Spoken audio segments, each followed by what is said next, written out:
do apologize for the several delays. It's just been that kind of a day. A couple things at the top, and then we'll get to your questions.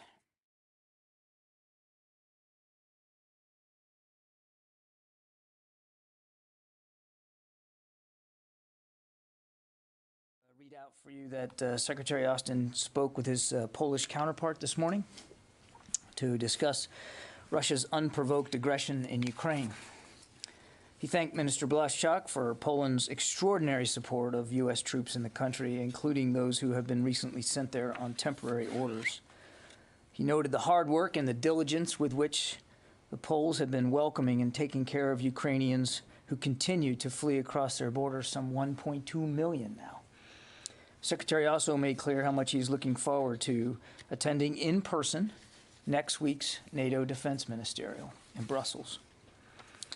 Now, the Secretary also had a chance to discuss with Minister Błaszczak the proposal to send MiG-29 fighter aircraft to Ukraine, and specifically the notion of doing so by way of transfer to U.S. custody. Secretary Austin thanked the minister for Poland's willingness to continue to look for ways to assist Ukraine. But he stressed that we do not support the transfer of additional fighter aircraft to the Ukrainian Air Force at this time, and therefore have no desire to see them in our custody either. Let me walk you through the reasons for this. First, we believe the best way to support Ukrainian defense is by providing them the weapons and the systems that they need most to defeat Russian aggression, in particular, anti-armor and air defense. We, along with other nations, continue to send them these weapons, and we know that they are being used with great effect. The slowed Russian advance in the north and the contested airspace over Ukraine is evidence alone of that. Although Russian air capabilities are significant, their effectiveness has been limited due to Ukrainian strategic, operational, and tactical ground-based air defense systems, surface-to-air missiles, and manpads. Secondly, the Ukrainian Air Force currently has several squadrons of fully mission-capable aircraft.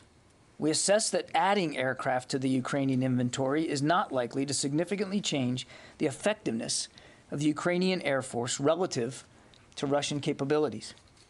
Therefore, we believe that the gain from transferring those MiG-29s is low. And finally, the intelligence community has assessed that the transfer of MiG-29s to Ukraine may be mistaken as escalatory and could result in a significant Russian reaction that might increase the prospects of a military escalation with NATO. Therefore, we also assess the transfer of the MiG-29s to Ukraine to be high risk. And we are grateful for the superb support and cooperation of our Polish allies who continue to host thousands of our troops and who are welcoming more, as I said, more than 1 million Ukrainian refugees. Polish generosity is clearly on display for the whole world to see. But at this time, we believe the provision of additional fighter aircraft provides little increased capabilities at high risk. We also believe that there are alternative options that are much better suited to support the Ukrainian military in their fight against Russia, and we will continue to pursue those options. Again, we thank Poland for their incredible level of support and cooperation. Poland is a valued ally and a very good friend. We look forward to exploring ways to deepen that partnership in this critical moment. We also know the Ukrainian armed forces, as well as average Ukrainian citizens, are defending their country with great skill and bravery. We will continue to look for ways to help them do that, knowing full well that that effort is in no way made more effective or less harmful to the Ukrainian people by steps we take or decisions we make which lead to an escalation of that conflict. I might add, just before coming out here, the Secretary wrapped up a phone call with the Ukrainian Defense Minister, Minister Reznikov, as one of his ongoing series of calls with counterparts. We'll have a detailed readout of that call later. The call really just concluded, so I don't have much context to provide for you there. Now, on another note, approximately 3,000 U.S. Marines will join some 30,000 military forces from 27 NATO ally and partner nations for the Norwegian-led exercise Cold Response, which kicks off Monday, the 14th of March. This is the 9th iteration of this multi-domain extreme cold weather exercise designed to enhance our collective military capabilities in the demanding Arctic environment. This exercise will emphasize and test critical activities ranging from the reception of reinforcements and interoperable command and control to combined joint operations in a highly intense combat environment. In total, approximately 220 aircraft and more than 50 ships will take part in the exercise. U.S. forces began training in Norway in December as U.S. Marine units conducted cold weather training and planning in the lead up to this exercise. 2 Marine Expeditionary Force will be the largest American military unit participating this year. Some 200 military vehicles, attack and assault support aircraft and equipment departed Camp Lejeune, North Carolina in January as part of that unit's participation. And again, we look forward to a terrific exercise, cold response, and the exercise will be running through April 1st. And with that, we'll get to questions. Bob. Thank you, John. With regard to the Polish proposal on the MiG transfers, would it be correct to say that you just closed the door on this transfer, whether it's done through the United States or through any other NATO country? And secondly, separately but related, you referenced alternative options that you're looking at. Can you explain what that is? Alternative options are working with other allies and partner nations around the world who may have additional air defense capabilities and systems at their disposal, who might be willing to provide them to Ukraine. And so we're having discussions with many countries right now about some of those capabilities, surface-to-air missiles, for instance, that the Ukrainians are more trained and more equipped to operate. So it could include additional man-pads as well, and certainly anti-tank, anti-armor, systems. So we're going to continue to talk to the Ukrainians about their needs, and we're going to continue to talk to allies and partners about how to best fill those needs. But it's our assessment right now, for all the reasons that I gave you, that we don't believe additional aircraft is the most effective answer to meeting those needs in the conflict. Now, look, sovereign nations can decide for themselves what they want to do, but this idea, the proposal of transferring these jets to our custody, then transferring to Ukraine, that is something that we are not going to explore right now. Jen. Are you talking about providing S-300 missile defense systems? I'd rather stay away from the actual systems themselves, Jen. We're going to continue to look at a broad swath of capabilities that the Ukrainians could use effectively. Some of them they already are, and maybe they need replacements, but I'm not going to get into individual systems. And what's the difference in providing javelins and stingers to the Ukrainians versus MiGs or fighter jets? Why is that more provocative from an intelligence perspective? Why is that seen as more provocative?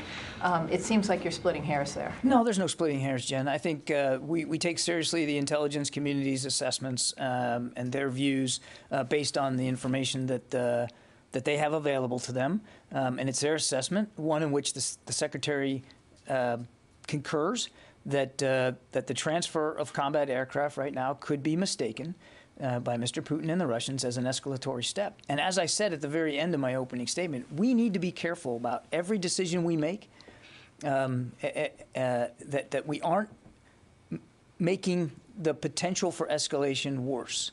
Because that's not only not good for NATO, and it's not only not good for the United States and our national security, should this conflict escalate even further, but it's certainly not going to be good for the Ukrainian people to have what is already a destructive and terrible war get even more destructive and terrible, given the fact that Mr. Putin has other capabilities at his disposal. Fadi. Thank you, John. I have 2 questions. So the first one is on this whole issue of MiG-29. As you know, the prospect of delivering MiG-29s to the Ukrainians was raised by President Zelensky. And based on the assessment that you just told us, this is not the most effective way. Are are the Ukrainians now on board with this assessment, or they're still insisting? Have you been in communication with the Ukrainians on this issue exactly? Well, I just told you that the Secretary just finished up a call with Minister Reznikov. I don't have a readout for you right now. It literally was finishing up as I was walking here to the podium. So we'll have a readout for you. I doubt seriously that readout is going to ascribe the sentiments of the Ukrainians. That is for them to speak to, and I will obviously we defer to the Ukrainian government to speak to this on their own. And on this issue of military biological labs in Ukraine that the Russians keep raising, can you basically explain to us what type of relationship, if any, there was between the Pentagon and the Ukrainian side on any biological labs? When was the last cooperation, and what do you have to say about these Russian accusations? The Russian accusations are absurd. They're laughable. And, you know, in the words of my Irish Catholic grandfather, a bunch of malarkey. There's nothing to it. It's classic Russian propaganda. And I wouldn't, if I were you, I wouldn't give it a drop of ink worth paying attention to. Yeah, but can you explain to us has there been any relationship between the We are Pentagon?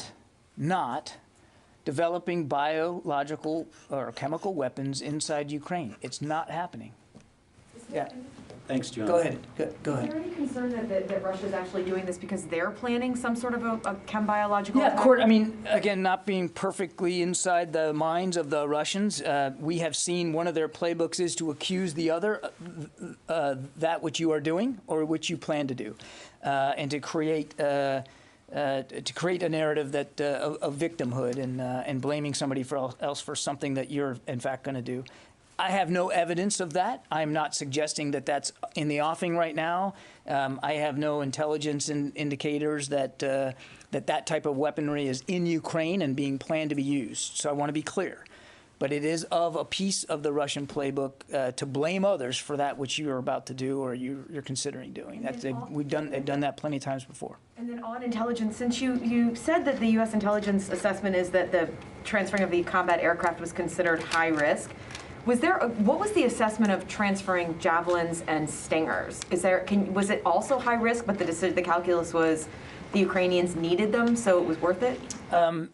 Without getting into specific inventory issues, the short answer to your question, Court, is yes. I mean, as we make the decisions to provide support from the very beginning, even before the invasion, but certainly since, we go through that calculus and to make sure that we are giving them what we believe can be best suited to their needs. And we see that they're using it with great effect.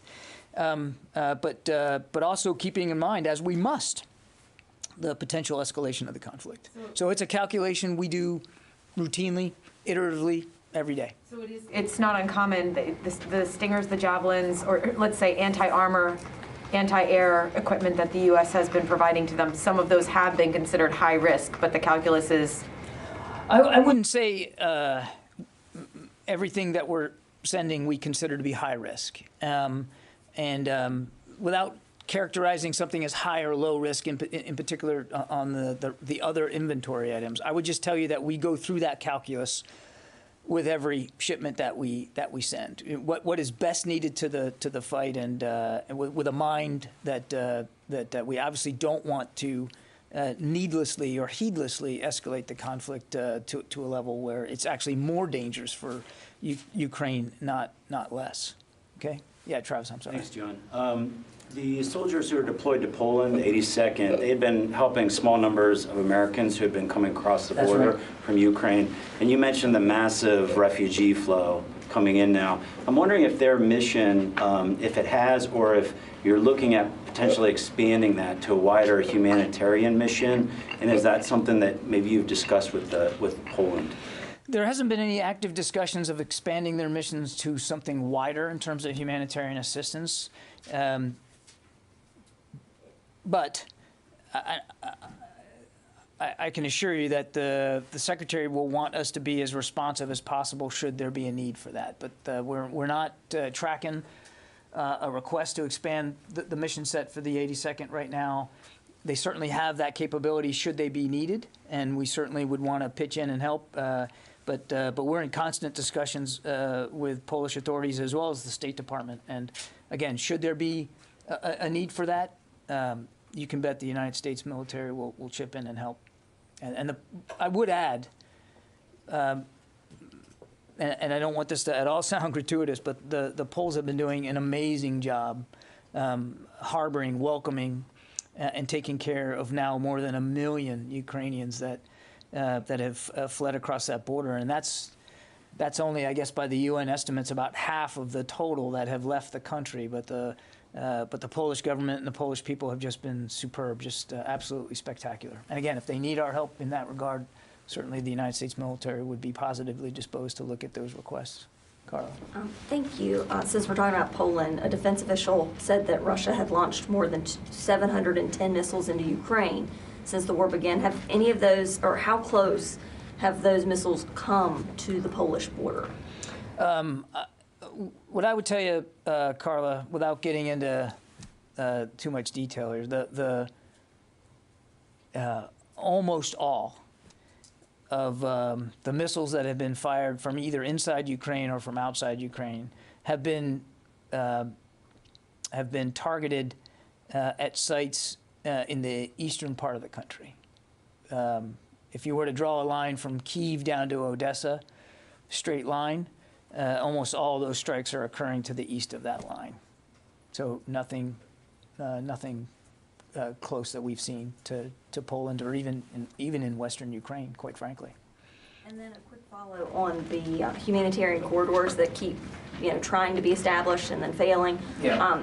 Does the Pentagon consider it a war crime to establish a humanitarian corridor and then bomb it? Yeah, the Pentagon's not making judgments on war crimes. We'll leave that to the experts. What I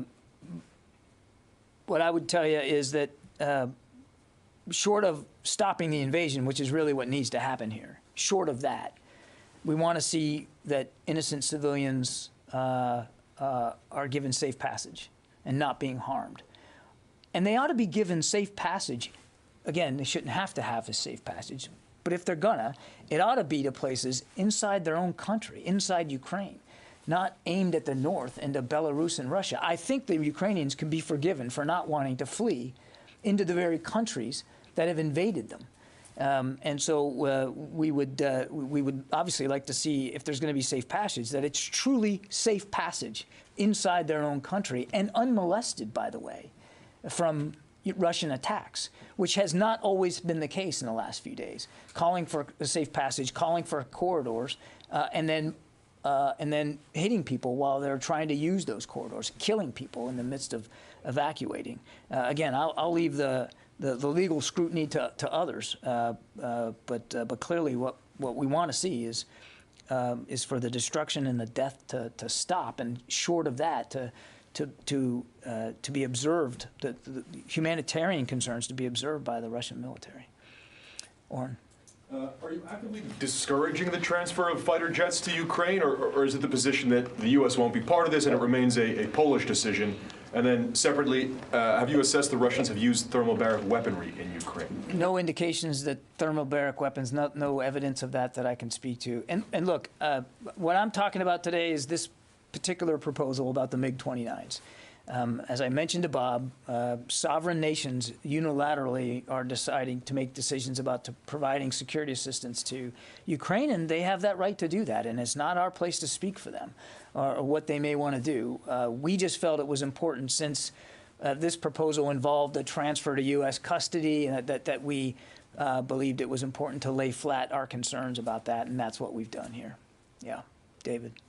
So on the order to deploy Patriots into Poland, defense officials said this morning that Secretary Austin had ordered that. I always thought that kind of internal movement was ordered by General Walters. So one, why was it ordered by Secretary Austin? And two, what changed? to convince him that he should put Patriots forward in Poland? Was there any kind of aerial incident? Was there a failure of the deconfliction line? Was there another intelligence community assessment that the risk was higher? I mean, what changed from before he ordered the Patriots until now? No one thing precipitated this move. We have been talking now for weeks about our willingness and our capability of moving assets around in theater, given the conditions on the ground, given what was then a looming invasion, and now what has been a quite destructive invasion in Ukraine. And the Secretary has never been one to take off the table options to relocate our assets as he believes is best suited to defense of NATO territory. This was one of those decisions. It wasn't precipitated by one single moment or one single issue or one single act by the Russians, but rather by a constant and routine consultation with our NATO allies, in this case Poland, about the needs and the capabilities that would best suit our obligations to Article 5. And as for the orders given, I mean, clearly General Walters gave the order. They are in his theater, and you're right. He absolutely has that authority, and he made that order. But he did it at the direction of the Secretary, based on the Secretary's consultation with our allies and partners. I mean, that's not unusual at all. That's very typical of how things are done here.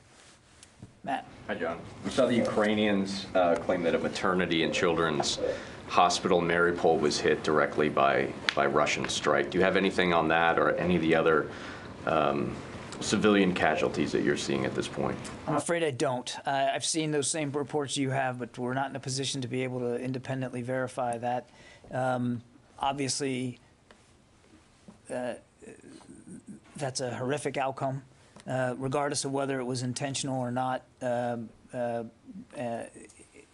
if it's true, and we have no reason to doubt that it's true, we just can't independently verify. I mean, it's just another indicator of the supreme sacrifices that the Ukrainian people are making and that they shouldn't have to make. We're talking, families, children, killed, wounded, displaced. All of it avoidable. All of it completely avoidable. And on the casualties count, again, we're being very careful here to not get into estimates of casualties. Obviously, we know there have been casualties, civilian casualties. Ukrainian soldiers have suffered casualties as well. And we know the Russians have. But we're being very careful not to get into estimates of numbers. These estimates they vary widely. They change literally every day, if not every hour. And again, it's not an operation we're conducting, and so we don't feel like we have the confidence to be able to put out specific numbers. John, we're also seeing reports of unguided munitions being used. Are you seeing that, and is that factoring into the civilian casualties? Yeah, we do have indications that, not everything that the Russians are using and their long-range fires are precision-guided. That a number of munitions are not, and therefore not precise, which of course just raises the likelihood and the chances of civilian casualties and damage to civilian infrastructure. Not precise, but even in their use of precise weapon systems, or so-called precise by Russian accounts. I mean, we have seen, again, civilian infrastructure hit and civilian casualties caused. Tara. Hi, John. How concerned is the Pentagon that the risk that this could escalate into a nuclear conflict has increased, and did that weigh into the decision to say the U.S. would not have a role in transferring MiGs to Ukraine?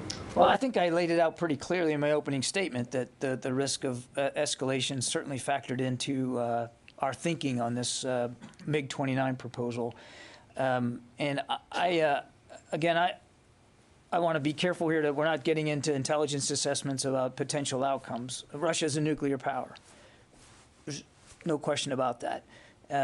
nobody stands to gain if this conflict, which is already so deadly, gets even more deadly because of the potential for a broader, deeper, wider, and non-conventional conflict. So we're certainly mindful of that threat. And as I said at the outset, we want to make sure that whatever decisions we make, whatever support we give, whatever leadership we show, it is not in a way that makes the conflict escalatory. Related to that, has the Pentagon noticed any changes to Russia's nuclear posture, or have any changes been made to the U.S. Deterrent posture in the days since Putin announced his own change? I would answer the question the same way I've been doing it, Tara, without getting into specifics. I can assure you that we are comfortable with our strategic deterrent posture as it is. And I just leave there. Sylvie. Hello, John. To go back to the Patriots, is Poland the only NATO country that has requested Patriots? I could ask, do you plan to deploy Patriots everywhere in the region, anywhere else in the region? I'm not aware of any other requests for Patriot missile batteries, and so I have no plans or no future redeployments to speak to today, Sylvie. Now, you've clarified the Pentagon's position on the jet transfers, excuse me, but it was a sharp contrast from what Secretary Blinken said over the weekend about giving the green light for those transfers. Are the Pentagon and the State Department currently on the same page when it comes to the situation in Russia and Ukraine? Yeah, absolutely we are. I mean, you're talking about comments that were made, over the course of last weekend when this was a nascent idea. And we were absorbing that idea, and we were talking about it, and we did. Secretary Blinken was 100% right that first of all, it wasn't our place to tell Poland what to do or not to do. That was the main point that he was trying to make. But he also indicated accurately that we were having an interagency discussion inside the administration about this idea. We have had those discussions. The Poles put out a statement last night about this transferring them to U.S. custody. We talked about that. And again, I came out here today to read out to you where we ended up landing on that. If you have time for one more real quick, we've heard a lot about the help given to the Ukrainians, but is the Pentagon monitoring actors that could be assisting the Russians right now?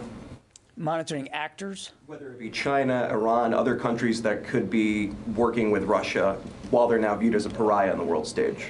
Look, I'm not going to talk about intelligence issues here. We're obviously scanning the threat landscape as broadly and as deeply as we can, and certainly we have taken note that the Chinese, for instance, have at the very least provided a tacit level of approval for what Russia has done, even to the point of blaming the United States for this war, incredibly.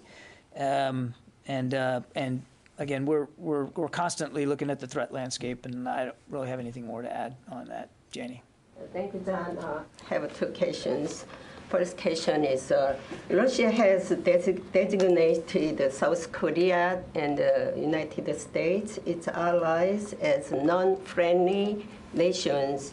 And Putin's retaliation against South Korea has already begun. What is your comment on Russia's action on this? I think our actions speak louder than any comment or words I could offer here today, Janie. We continue to look for ways to support Ukraine in their defense. We're grateful that the South Koreans, our allies, have also levied sanctions and being willing to offer support. I think that's indicative of our close friendship and partnership, but also more indicative of the South Korean government and their concerns about what Russia is doing. Secondly, yesterday at the U.S. congressional hearing, U.S. Strategic Commander General Richard said... Admiral Richards. Yeah, Admiral, I'm sorry. North Korea's... You gotta get that right. Thank you, good. North Korea's ICBM nuclear tests are likely to increase in the future. What strategy does the U.S. have in the response to North Korea's escalate tensions in Korean Peninsula? Look, Jenny, I would point you to what Indo-PACOM just put out earlier this morning. We've made clear our concern over the significant increase in DPRK missile testing activity, which we continue to believe undermines peace and security and is destabilizing the region, as well as the international community. So in light of that, as we've noted earlier this week, U.S. Indo-Pacific Command ordered intensified intelligence, surveillance, and reconnaissance collection activities in the LOC, as well as enhanced readiness among our ballistic missile defense forces in the region. So again, I think in our case here, actions are speaking louder than words. We have made clear what our concerns are, and we're acting on those concerns. Thank you. Yeah, Mike? John, the Defense Department was tasked pretty much on the fly with finding billets for thousands of refugees after the fall of Afghanistan. Is the Pentagon trying to sort of get ahead of this task? I mean, get ahead of this to prepare for if you have to do it again with regard to any people from Ukraine? Well, you know, we're just getting closer to wrapping up Operation Allies Welcome, and we were very proud to be a part of that. This DHS-led mission to provide safe and secure environment for Afghan evacuees to get on with their new lives here as American citizens, and we're very proud of that. I know of no such similar efforts underway that would utilize Defense Department property or facilities or resources with respect to Ukrainian evacuees. But again, that would be really something better directed to DHS and the State Department. But there's no active efforts right now that for DoD participation in that kind of a move. And look, Mike, I mean, these Ukrainians that have had to flee, I suspect they want to go home, to their home, to a country that's not being bombed and shelled and not invaded by Russia. I would imagine that's what they really want, that they're not looking for new homes. They want to go back to their homes, and they have every right to do that. And what needs to happen is this war needs to end. And Mr. Putin, for all the options he has available to him, he still has the option of diplomacy and ending this war, which he has certainly within his power to do it, so that these 2 million plus people now can go back to their own homes where they obviously belong and want to be. Yeah, in the back there. Bathy with Marine Corps Times. Thank you. With cold response, the Marine Corps originally planned on sending 5,000 Marines to Norway. That's now been reduced to 3,000. Is that troop reduction in any way connected with what's going on in Ukraine? I don't think there's any connection to what's going on in Ukraine, but I would refer you to the Marine Corps to speak to how they're resourcing the exercise. And second question, there's, from what I understand, about 14,000 troops kind of activated or potentially activated to head to Eastern Europe as part of the NATO response. Correct. Is there a potential reason why is there no real Marine Corps unit part of that? I mean, look, we feel to need, we feel to requirement.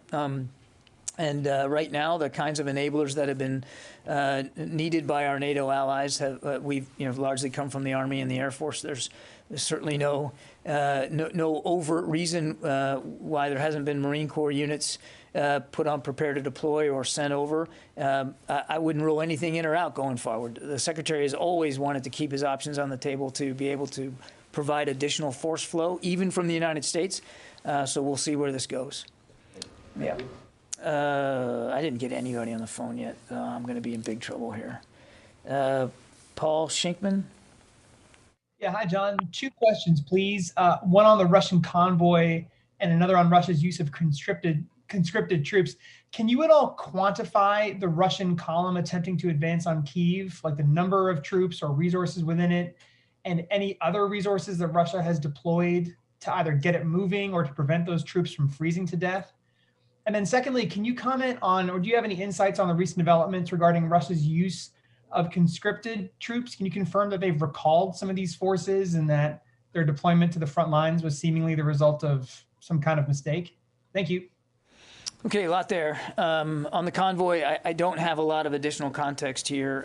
Our assessment is this was largely a resupply convoy. Our assessment is still that it remains stalled and is not moving. It has been attacked by Ukrainian armed forces with quite some effect.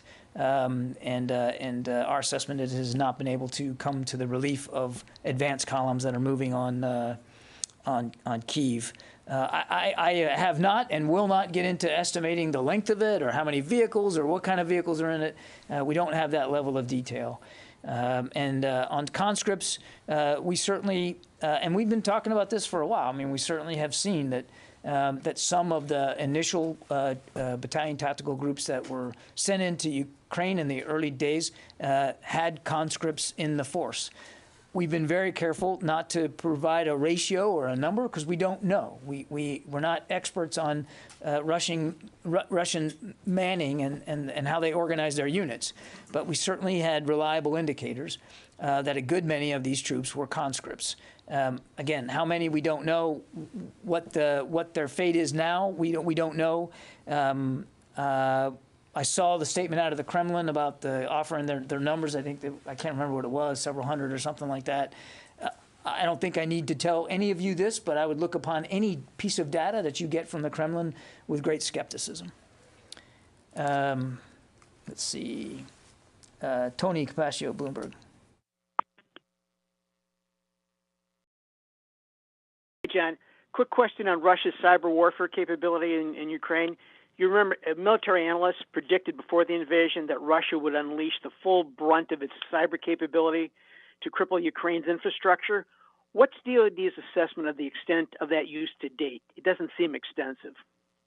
Yeah, I mean, again, we don't have perfect visibility into everything that the Russians are doing in cyberspace. What we can do, Tony, is speak to outcomes. We believe that that there hasn't been so far devastating cyber effects on Ukraine, although that we have noted cyber attacks, cyber disruptions, websites being taken down, and attempts to limit communications. Certainly we've seen all that, and we would expect that those efforts by the Russians would continue. Again, this is very much a part of their playbook. I would note that the Ukrainians are not neophytes when it comes to cyber operations. We have helped over time, over these many years, to help improve their resiliency in cyberspace, and I think some of that resiliency is on display as well. I mean, that the Russians may not have had devastating effects in cyberspace doesn't just have to be because the Russians decided not to have devastating effects in cyberspace, but rather because perhaps the Ukrainians have improved their ability to be resilient. Phil Stewart, Reuters. Hey there. Just could you give a little more information about this high-risk assessment? Is there anything that's in the public realm that you could cite that explains why these combat aircraft transfers would be seen as high risk? And you know, is this a new red line by the U.S. government about things that it won't do to support Ukraine, or is this somehow related to the pre-existing red line about, you know, no troops even in airspace? Thanks. We're not drawing a red line here, Phil. We're giving you an honest assessment of how we came to our conclusions about this particular proposal of MiG-29s that would be transferred to U.S. custody and then given to Ukraine. That's what we're here to talk about. That's the decision that we made. As I answered to court, we're constantly, with every decision we're making, with every piece of material and system that we're providing, we're always going through the calculus of the need and the potential risk of providing that need, and we're going to continue to do that going forward. And I'm not going to get into the specifics, the sausage making of how this particular decision got made. I walked through the three justifications. The Secretary is very comfortable with this decision and with those three justifications, and I'm going to just leave it at that. Oscar from Polish News. Thank you for this opportunity. Could you talk a little bit more about why you think that sending these MiGs would be of little use to Ukraine? Is it because of the surface-to-air missile coverage, or and it seems like well, you've been talking about this issue as more of a logistical challenge, but now it seems like it's more of a political military issue. And if I may, also just a quick question about the Patriots. Is that just a temporary deployment? Thank you. Oscar, I'm going to point you back to my opening statement. I think I answered your question, your first question, pretty well with that opening statement, and I don't know that I can improve upon it, and so trying would probably be folly for me. And as for the Patriot missiles, yes, this is a temporary deployment to Poland, given the circumstances that we're in. These Patriot batteries had already been deployed into Germany, and I suspect at the appropriate time they'll go back there. Okay, I think that's all the time we have for today. Thanks very much, and we'll see you guys later this week. Yeah.